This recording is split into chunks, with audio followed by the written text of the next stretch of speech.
What's up, reefers? Today we are unboxing the COR-20.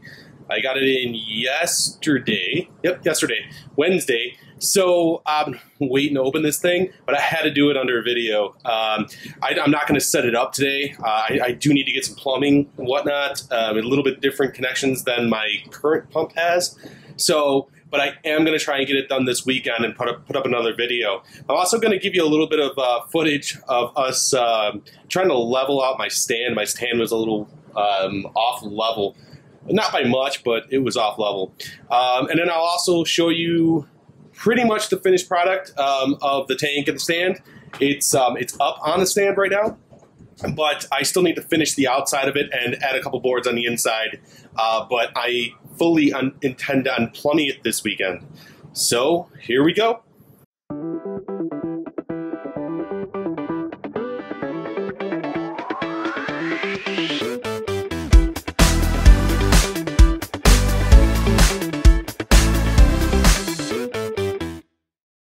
Okay, here it is. We are going to unbox this thing.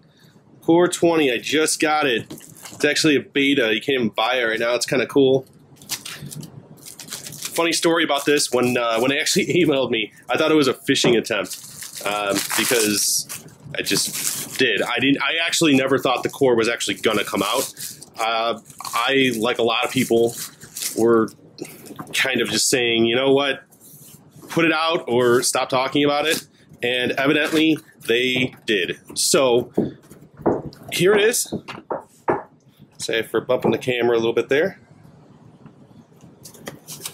Open it up.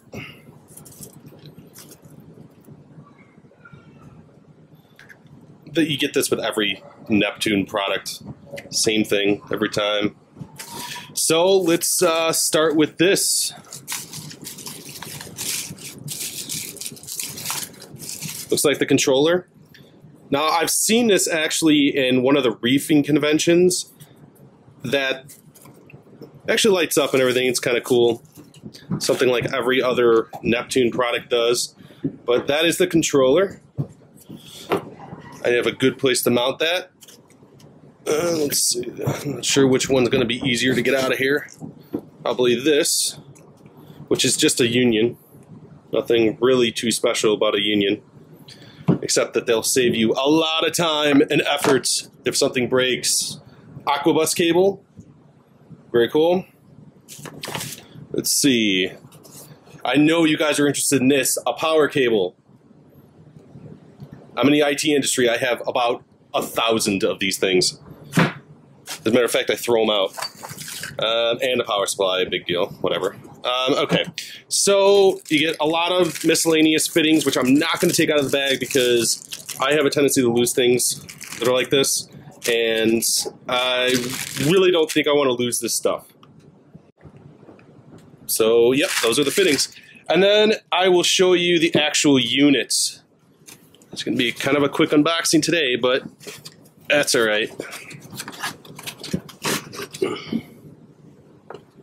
All right, here it is.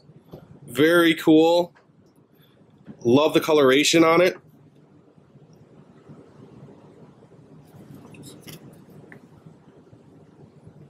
Very neat. This is the COR-20. They also have a COR-15, which does less gallons per hour.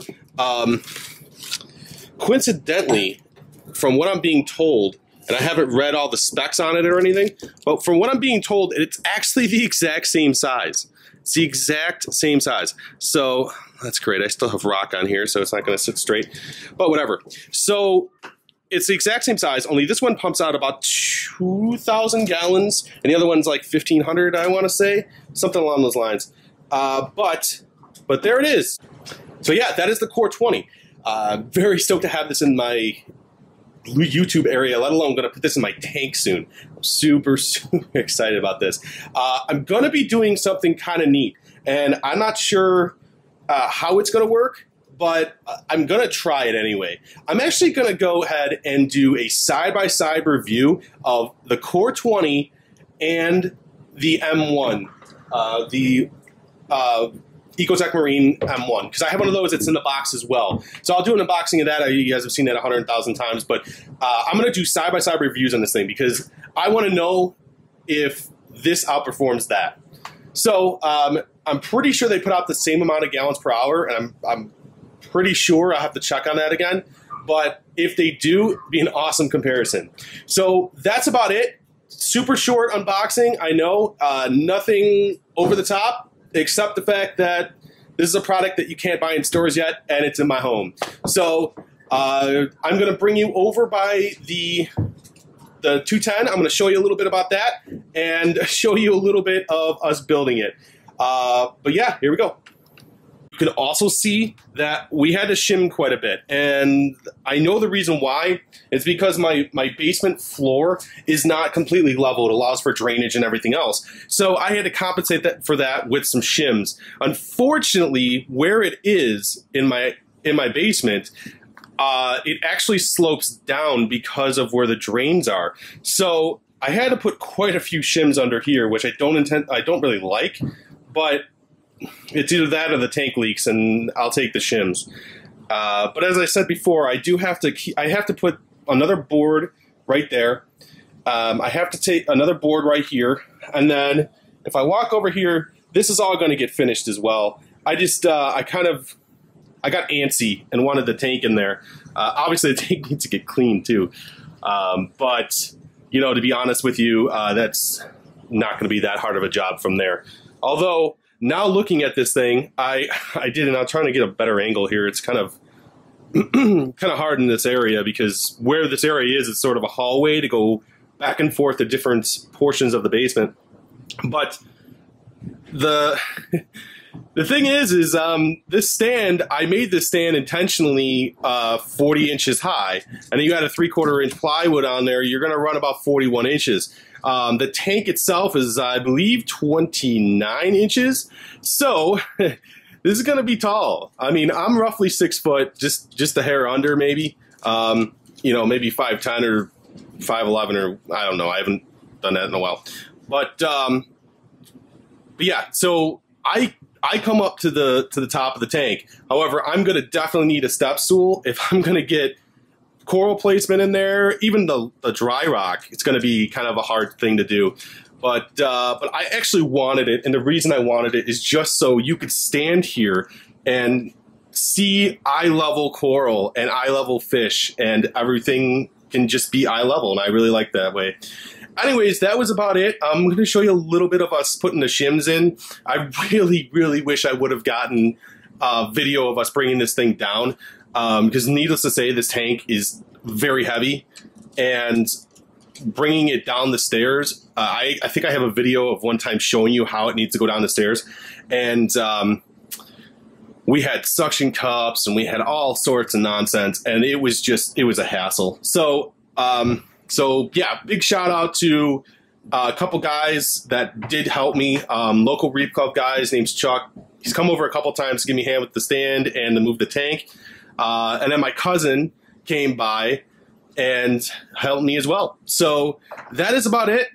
I will show you a little bit of Chuck and I putting some shims together, but other than that, have fun reefing.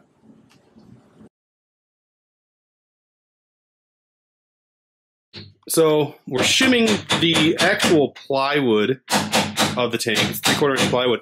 The reason we're doing that is I have an ever so gentle slope back to front to back, I believe. Yes, front to back. And this is actually going to cut that gap in between the board and the tank. So I have a buddy over here, Chuck. He's in my Reef Club. So we're over here just trying to level this thing out perfectly so I can plummet this weekend, because that's my goal. So we will go over there. We'll check the level, and that looks pretty good to me. I'm pretty happy with that. I'll break those suckers off. Did it fall out of there? One little piece did. You're not that off in front at all, though. No, really, I'm not. So here I'll show you exactly what I was trying to do. If I can find my piece of paper. Where did that piece of paper go?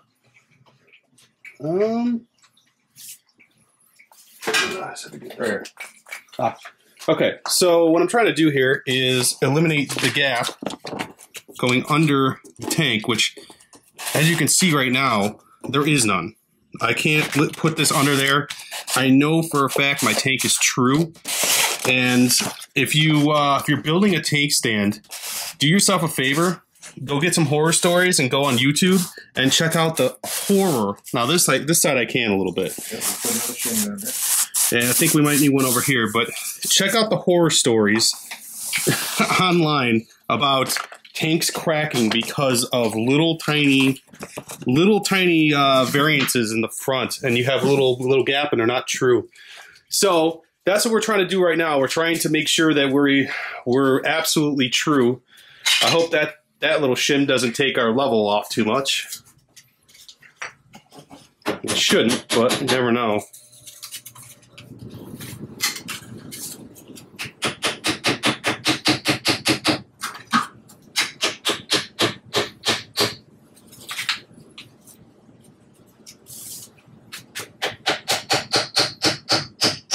If anything, it's probably going to make it more level. But all right, so we'll go back with the test. And as you can see now, I can't get anything under there, which is exactly what you want. You know, right here is a little bit, around here, the back is probably because we need to shim the back a little bit, but you know, truthfully, it's getting there. There was another concern here too, because I didn't know if this was going to be okay, and I'm sure you can see from here, I actually cut my overflows all the way to the back. And I'll admit this is the first time I've ever cut overflows before, so it was a little bit daunting when I started looking at other reef builds and I saw that nobody did that. So I think it's going to be okay, but you never know. I may just glue that little piece, like a little piece right here, on this rail, so we'll take that off so we don't knock that into the tank.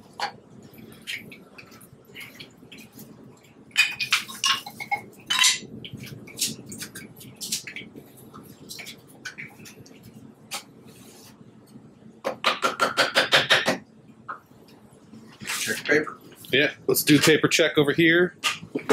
I'll be honest with you, this paper is not, I mean, it's not thick. So if you can't get it under here, or, you know, maybe just a little tiny bit, I mean, whatever water weight, yeah, I mean, I'm fine with that. You're not, this right here, you see that? That is just a little tiny bit. I mean, I could shim that if I wanted to, but I don't know if it's really going to matter. I mean, it's such a little tiny bit of nonsense there.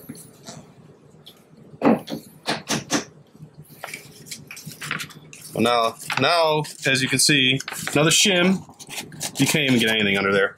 And we're just going back around everything. Nothing. Can't even stick a piece of paper in there.